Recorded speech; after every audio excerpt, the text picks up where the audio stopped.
thank you for joining us. Welcome to the Parenting Corner. I'm Dr. Parie Baharian, and this is Dr. Nicole Chavez. So thanks for joining us again. And in our first segment today, we're going to address more of you, Mom, and the infant, and some parenting stuff with the infant. So if you had the chance to see our interview with Dr. Asan Garajdahi, Parie and I were able to talk a little bit about postpartum depression and postpartum anxiety and how this can impact our ability to interact and bond with a child. Mm-hmm. So to start, we wanted to talk about some of the risk factors for postpartum depression and other postpartum mood disorders. Right. I think maybe some of you might have heard about postpartum depression, maybe worried about it, and may not really know what it is and what to worry about. So this segment's really going to help you to find out what you really need to do to kind of be knowledgeable, first of all, about keeping yourself healthy, and also about when to start worrying and how to get some help. So one of the major risk factors for developing a mood disorder following the birth of a child is a previous history of mental health, including any depression, anxiety, or other disorders such as bipolar disorder or schizophrenia. And along those lines, sometimes comes with, especially with the depression, is past thoughts about suicide or wanting to hurt ourselves, and things like that.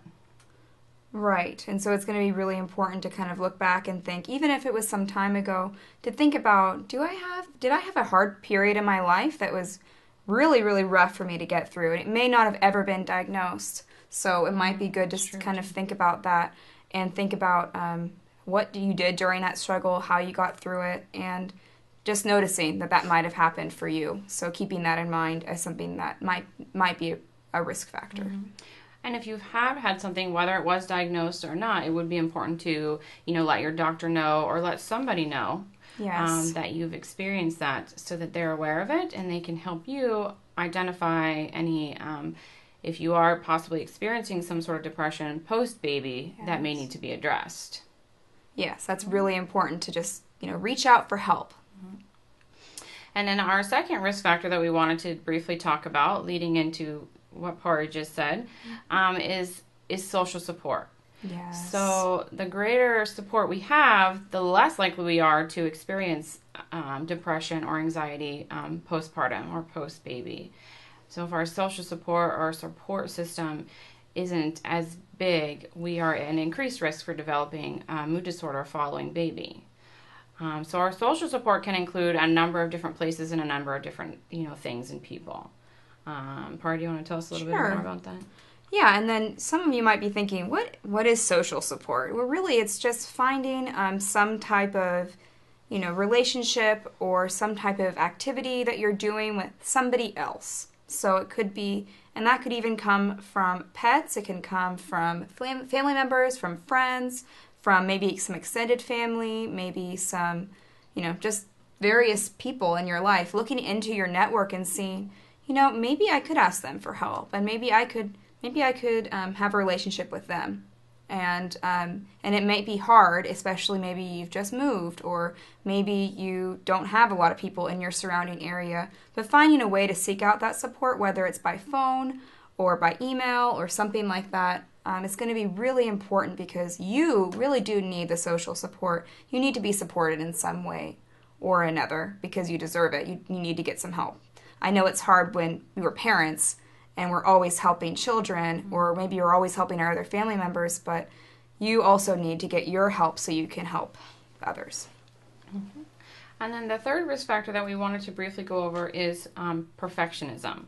So I know a lot of people tend to, including myself, be perfectionists. Yes, we want to be we want to be good at what we do, and we want to be the best at what we do, and sometimes it's hard to let things go when it's not perfect or the way we want it to be.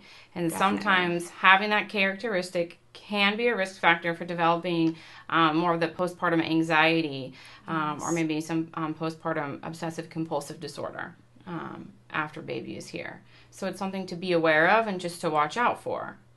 Right. And I think it's really hard sometimes to just give ourselves a break. And I know, not like Nicole was mentioning, sometimes we can always have our own perfectionism issues. However, it's really important to just do the best that you can, and then take a breather, because and kind of recognize I did do it a lot today, and maybe not to your own standards, because we're our own worst critic oftentimes, and yet probably you're doing a lot of good things already. So it's just good to kind of give yourself a break from time to time. Yes. And I know that's hard, but sometimes you just have to force yourself to do it. Mm-hmm. Yes. Okay. So those are 3 of the several risk factors there are that could lead to developing postpartum depression or anxiety, that we just wanted to go over. And like Parie said, sometimes, when we can't take a break, things can get in our way, and sometimes lead to us not being as available to our children, to the new baby, as we need to be, or as we want to be. So we want to help you how you can, number 1, take care of yourself, and how to make sure that you are bonding and giving the needed attention to the new baby. So one way that we can take care of ourselves, and I'm sure we've all heard of it, very simple, deep breathing. This is very relaxing. Helps us manage some anxiety, just helps us take a moment to ourselves. Yes, often what happens is, I don't know if you've ever realized this, but we don't do deep breathing throughout the day. It's a lot of shallow breathing. What happens is we start to lose oxygen. The oxygen's not going to our brain. And then what happens is we start feeling kind of lightheaded, kind of feeling, things are just too much for me to handle right now. And usually it's as simple as breathing correctly. So I know it sounds so simplistic, and yet it's so effective at the same time.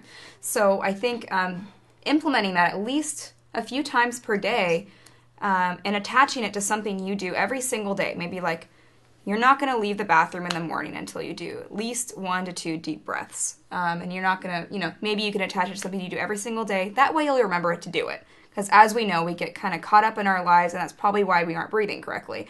So that might be an easy way to start incorporating deep breathing into your life. So, Parie, would you walk me through some deep breathing? Because I think I could use some right now. It's been kind of a hectic day. I think I should take some time to take care of myself. Could you help me and walk me through how to do we all need some deep good breathing. Deep breathing? Yes, sure. So the best way to do it, and this is just put your both feet on the floor. Just take a second just to feel yourself in the chair, and then you kind of breathe in through your nose. You're going to hold it, count to your head in your head, 1, 2, 3, and breathe out through your mouth, 1, 2, 3. So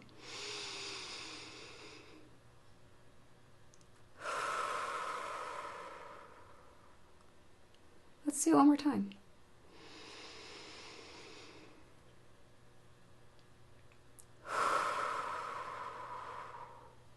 And now you notice I did it a little bit loudly. You don't always have to do it this loudly, especially if you're in public places. You can actually do it more quietly, and we can show you right now how to do that too. I'm just kind of trying to demonstrate it for you, but you don't always have to be that loud. So, you're not alerting people around you. What is she okay? So let's go ahead and do a quieter one. Okay.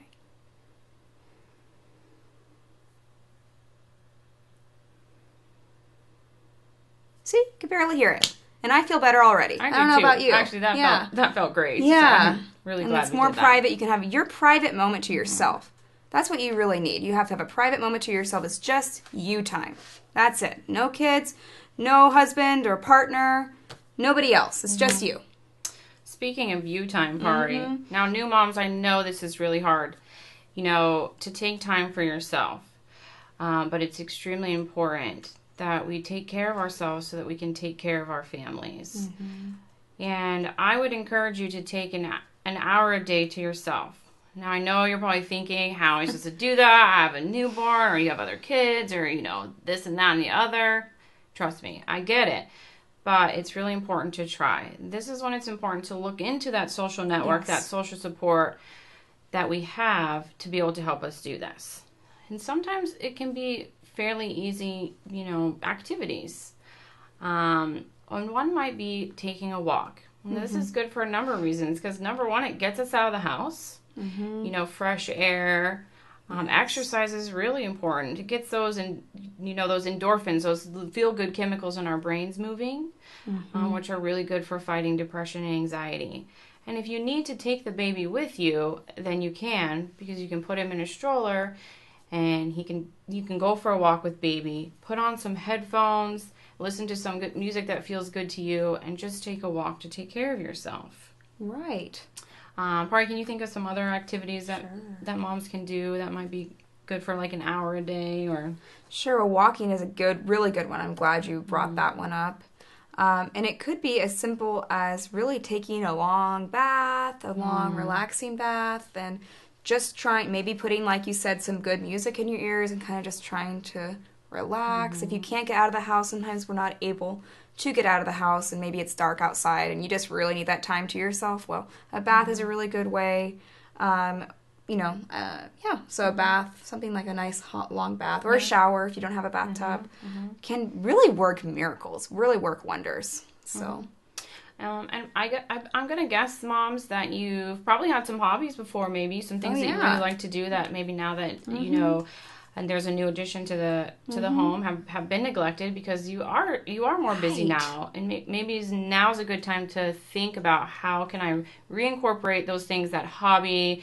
Maybe scrapbooking. That's what I like to do. Yes. I love scrapbooking. So incorporating those hobbies back into our lives that give us that space to ourselves and those things that we really enjoy to start making ourselves feel better again. Yeah, anything from crafts, or maybe you just like to, knit, or, make something creative. Maybe it's a hobby that you had before that you just, maybe now that we're talking about it, you might think, wow, I haven't done that in quite some time. I really miss doing that. Maybe you like to read. That could be a really easy, quiet way, and you're going to still be alert and hear baby if you need to hear baby. You can just read a nice book. You can go as superficial as you want or as deep as you want. Doesn't matter. Just whatever you feel like you need to do to get that time for yourself. That's what's going to help you a lot. So, moms, when we can take care of ourselves, we can better take care of our babies and be more attuned to their needs and more attached.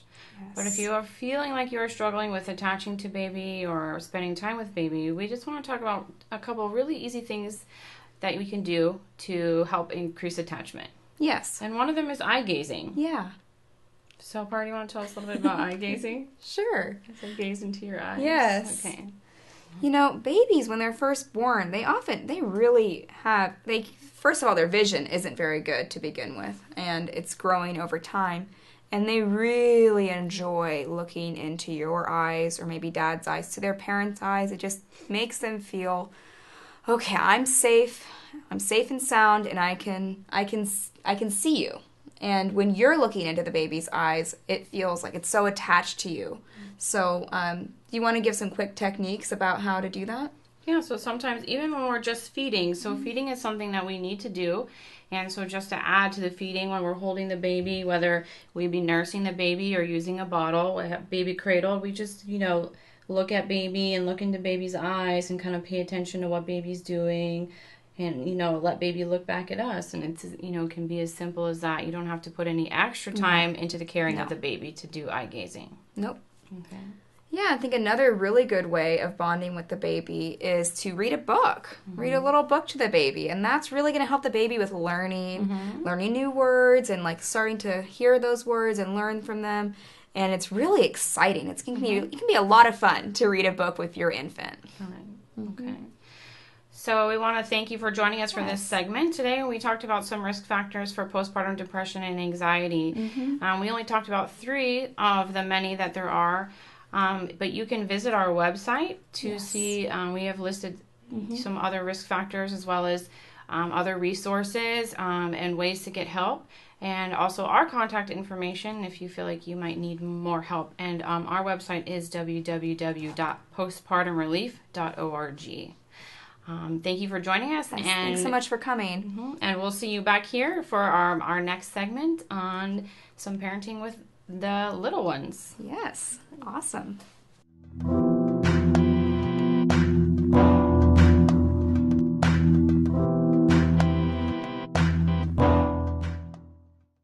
Hi and welcome to Alumni Success. My name is Marlene Klarberg Larsen. I'm the Director of Business Development, and I'm here with Dr. Asan. He is the clinical director of Alumni Success. Hi, welcome to Alumni Success. We have multiple exciting programs and workshops for you. We will have study groups, process groups, mentorship, free consultation, and a lot of more material that you can take with you in your preparation for your licensing exam. If you're curious, go to www.alumnisuccess.net.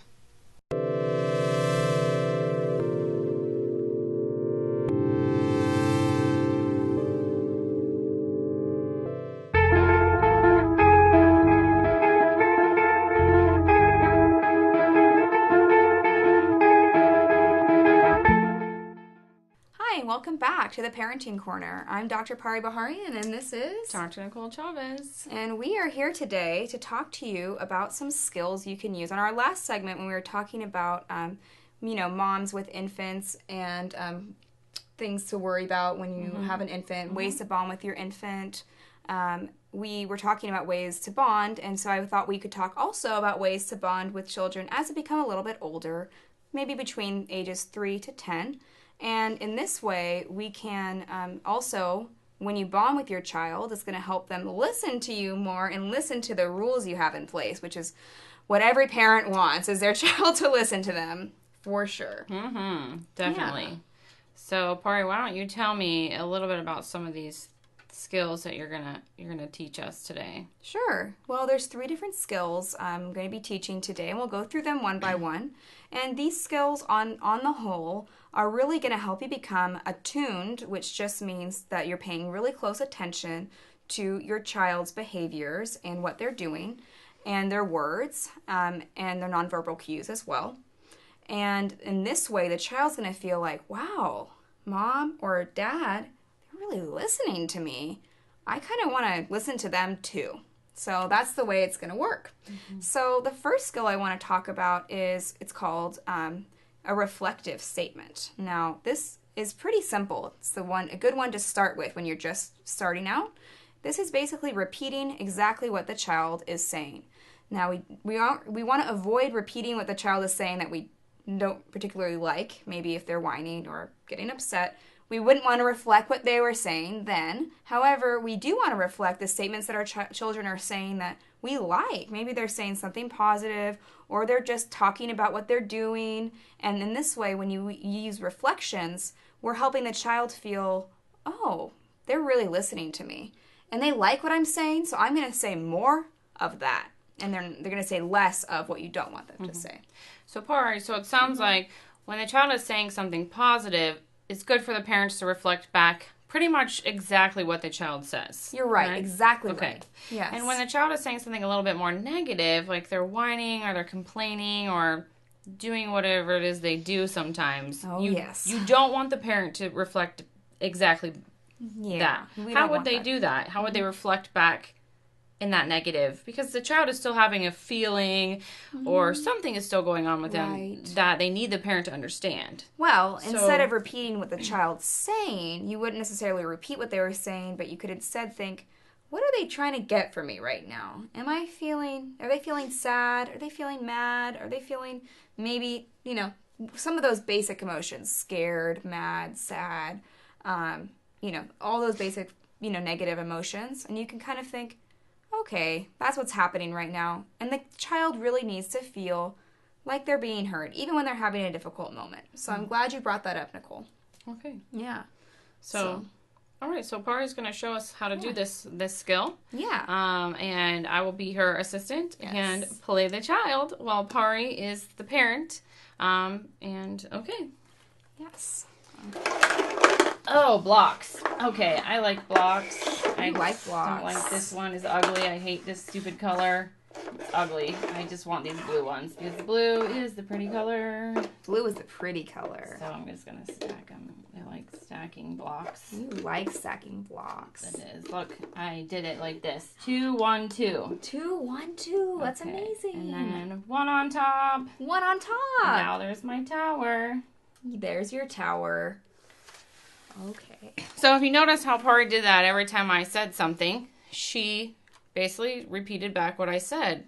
Right. And what that does for me is it makes me feel like she's really paying attention to me. And she's really interested in what I'm doing, and what I'm doing is really important to her. And for me, that feels really good. So for the child, that's going to feel really, really good. Mom or dad really cares about me. Mom or dad really thinks I'm important.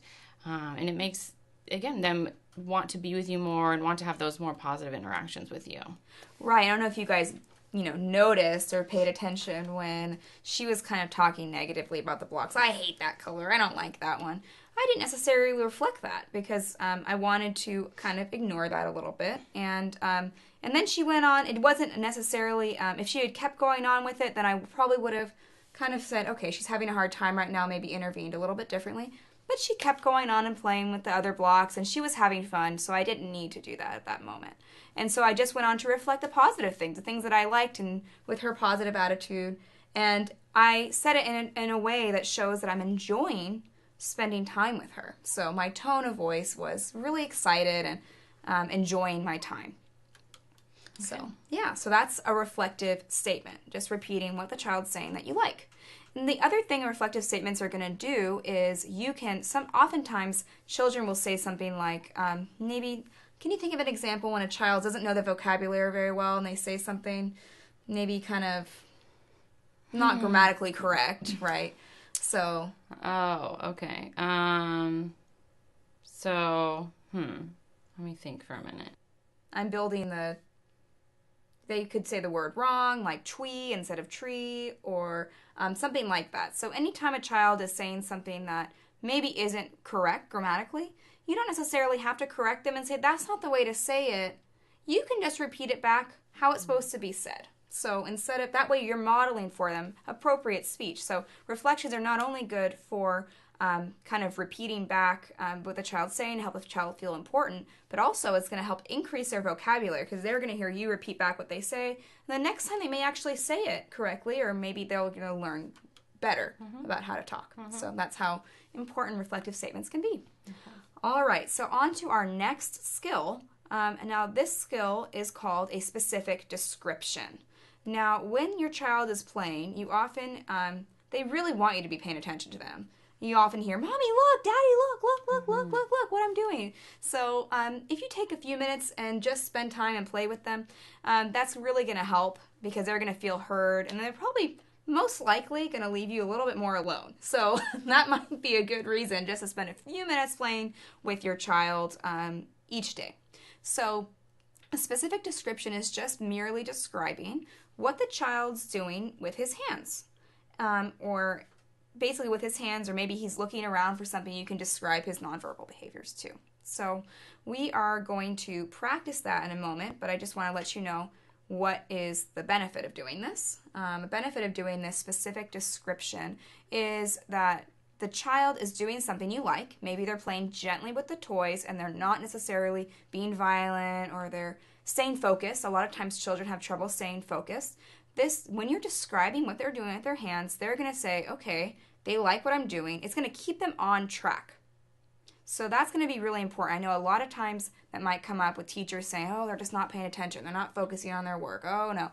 And so this is actually going to help them to gain that ability to focus, because you're right there, kind of like a sportscaster. If you think about it, I don't know if you guys ever watch sports on TV or maybe overheard some sports on TV when they say, oh, through the pass. And I don't really know much about sports, so maybe, Nicole, you can help me out with this. You're on the right track, right, Parie, yes. But yes, just a commentator, A commentator, yes. Exactly. So it's almost like if another person was coming in, if they couldn't see what you were doing, that they would be able to know what was happening, because that's how much you're describing their play. So let's go ahead and practice. Okay. Okay, you took the blue block off. Yes, I don't want that tower anymore. You didn't want that tower anymore. I'm going to build something different this time. Oh, you put the blue block on top sideways. Oh, that one doesn't fit. I need this one. Oh, you figured out how to make it fit. You put that one on the bottom. You put the next blue one on top of there. It's going to be a castle. Ooh, it's going to be a castle. Now you put a pretty red block on top. It's like the princess castle. It's the princess castle. She likes red. Ooh, she likes red. She'll be able to see that pretty red one you put. Oh, now you put a pretty blue block on there. And now you put a smaller yellow one. Now you put a bigger blue one on top. Oh, and you finish it off with a yellow one right on top of the blue one. And this is how she gets in right here. That's how she gets in, right there. That is so neat. I really like what you made. Okay. So you can see how Parie pretty much tracked everything I did, and she threw in the reflections at the same time. Yes. So she's showing you how you can start to incorporate all these skills together. You don't have to just use them one at a time, but how easily it can be with practice to do them all at the same time.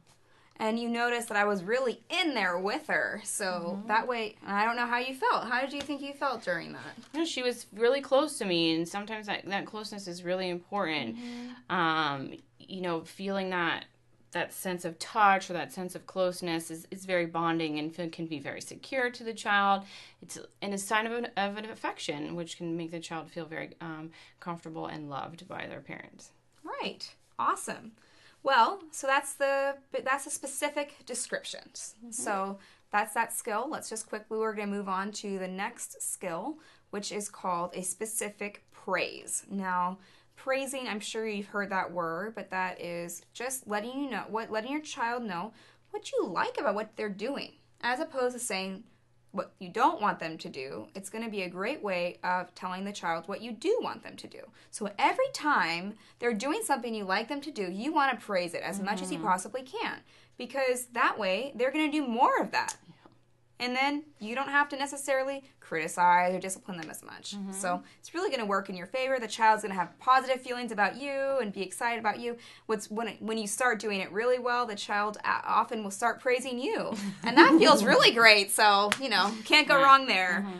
So, Parie, I'm going to guess that a lot of our parents probably do praise their kids. Of course. And are familiar with praise. Yes. But tell us maybe how the praising that our parents are already doing is different from a specific praise. Right. I'm really glad you brought that up, because I think that can be a confusing part.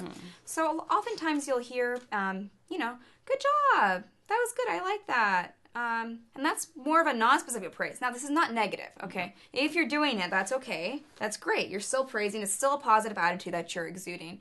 However, it doesn't really let the child know what it is exactly that they're doing that you like. And so when you let them know exactly what they are doing that you like, then they know exactly what they have to do again to get the same praise from you. So that's going to be really important. And I'm really glad you brought that up. So it's unspecific praise would be, I like that, or good job, good work. And a more specific praise would be, I really like the way you built that castle. And then if you want to get more advanced, you would start saying things like, I really like how you're sitting quietly in your chair. I like how you're playing gently with your toys, because then you can start thinking of behaviors maybe that you don't necessarily like. So you're catching them when they're good. There you and go. You're right. And that's going to make the child do really good, build their confidence, build their sense of mastery. So let's go ahead and quickly practice this skill. Okay. Taking them all off. You're trying to figure out what to do next. I'm going to put all these little ones together. You're going to put all the little ones together? These two are by themselves because they don't have any partners. Oh, they don't have any partners. I really like the way you're staying so focused right now and building that up. Oh, you built that up so carefully. Thank you for playing so gently with the toys. And I'm going to put this one on top. And you put that one on top, and now you're putting them all together. Great job. You built that up so high. It looks like some sort of animal. Oh, you are. I love how creative you are. I have so much fun playing with you. Okay. So you can see how Parie was able to find specific things that I was doing well, that she liked, or that she maybe wanted me to do more of, and praise those so that I notice, and that feels good to a child, that mom is noticing these things that I'm doing. They like that positive attention. So in order to get that positive attention, they're going to keep doing the things that mom is giving the positive attention for. Everybody wins. Yay! Okay, so again, these skills are going to help us help our kids listen better, maybe follow directions a little bit better.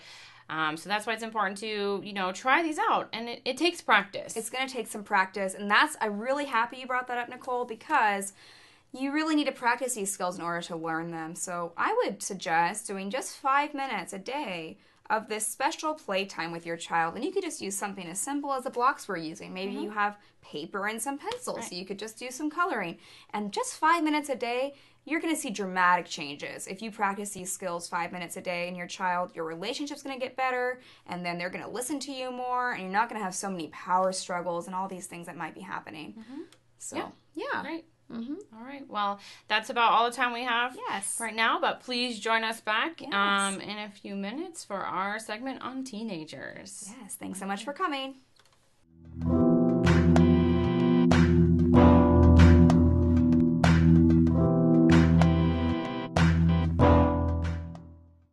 Welcome to Element's Therapeutic Massage at the Gateway Center. We offer a therapeutic massage, which is where we combine the different massage modalities. This is to create a customized experience designed to address your specific needs. Everyone here at Elements believes in the health benefits of a regular massage regimen. That's why we offer a flexible, affordable, non-binding wellness program that you can even share with someone you care about. We're open 7 days a week, so give us a call and book an appointment or visit us at our website. Thank you, and expect more from your massage.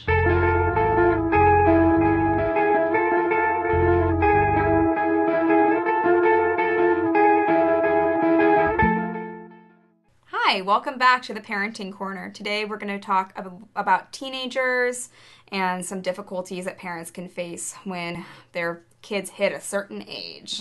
I'm Dr. Parie Baharian, and this is Dr. Nicole Chavez. Thank you so much for joining us today. So today we're just going to talk a little bit about teenagers and these messy little upsetting things that can happen, and also just kind of what to expect, what might be a little more normal for teenagers, and even though it doesn't feel normal, it feels very scary and upsetting, and just give you a general idea about some things that might be going on with teenagers, and then also wanted you guys to give us feedback about specific issues you're dealing with your teens right now, and maybe you have a friend that might be having a problem with a teen that needs some help, and I really want your feedback so we can address those specific things here on the show. All right, so if you have any questions or anything you would like us to talk about or go over, you can visit our Facebook page and leave us some feedback, and we can address those on the show. Great. So I look forward to seeing your guys' feedback. So for now, we just wanted to mention to you some things that go on with teenagers. Now, we consider teenagers anywhere, and sometimes from even 11 years old, they can start exhibiting these teenage characteristics, even though they don't have that teen after their age. And starts at 11 and goes, until 18, something like that. Even after that, sometimes 19, 20, you know what I'm talking about. So, so for the period between about 11 years old until about 14 years old, we call young teens, the early teens. And those can often be, and I don't know, maybe you guys can let us know on the Facebook page what you think about this. Often that can be the most difficult time because you're seeing the most dramatic shifts in behavior. Often these teens are going through puberty and all these hormonal changes, and they are really scared about that. They have no idea what's happening to their bodies, and they're embarrassed and just, oh my gosh, things are sprouting up, and what's going on? It's scary. What's going on? And they feel embarrassed, and they feel, oh my gosh, what is all this about? And then they might all of a sudden start getting this attitude with you, and you're like, what happened to my sweet little girl, my sweet little boy? They didn't used to talk to me like this. And now they're just, challenging what I'm saying, and my gosh, I used to say these same things to them, and they didn't used to react like this. Now I don't know what to do. Right? So, this may seem abnormal, but in reality, some of this is very normal. Yes. Parie mentioned the challenging part.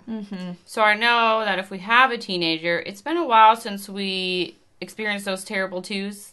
Mom and Dad, I don't know if you remember the terrible twos when your toddler only wanted to say no. That's because they're exerting their independence and they're learning and they want to do things on their own and explore. Well, we've come to that again, basically.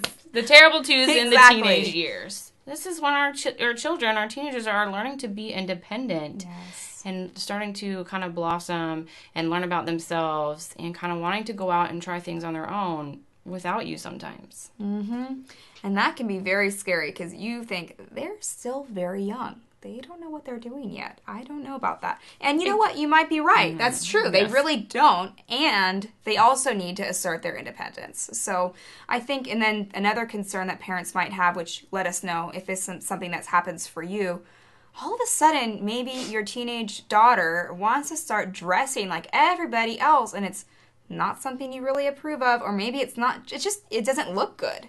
And you're thinking, what? Why is she wanting to do everything her friends want to do? What happened? She used to really be like, I like this and I don't like this. And all of a sudden with her friends, she's just doing everything that they're doing. And you're like, what happened to your opinion about that? They show their opinion with you, but maybe not so much with their friends. Because their friends are very important to them right now. And that is actually very normal. And between the ages of 11 and 14, children really, don't call them a child anymore, but they really need to feel like they are fitting in. And that's the biggest thing. If you fit in, then you're not going to gain any extra attention, and you could just kind of slide by. And so if you're wearing the same clothes someone else is wearing, or the same type of hairstyle, same type of makeup, maybe listening to some new type of music that you're like, oh my gosh, what is this?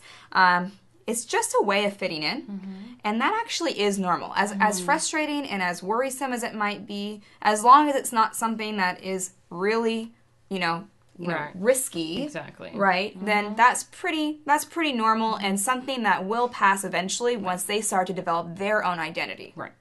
So, Mom and Dad, this isn't to say that you aren't important anymore. Oh no, because you very much are. Yes.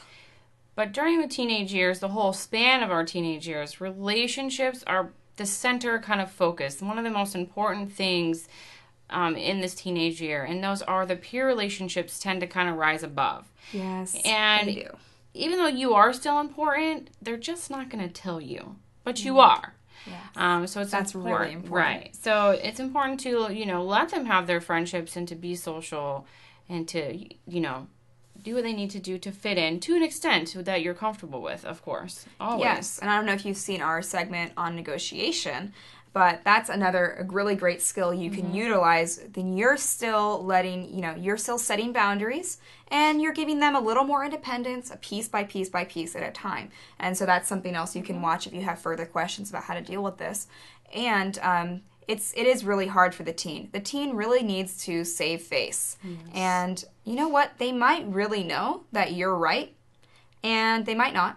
But sometimes they really know that you're right, but they will not want to say that to you. No. They don't want you to know that. But sometimes you just have to know. They may not actually need to say those words to you, but their actions show that they might have already gotten it.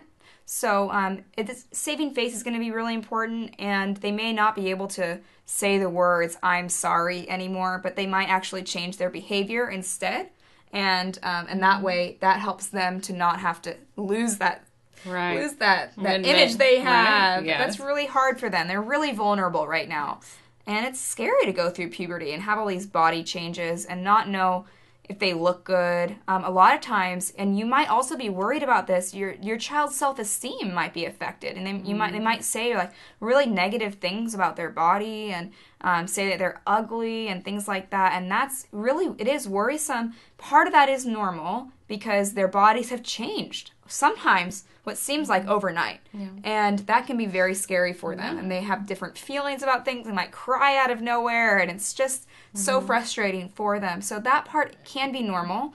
Of course, there's always limits to that. So if they start really getting so upset that they might want to hurt themselves or cut themselves, or even just really it actually gets in the way of them getting things done.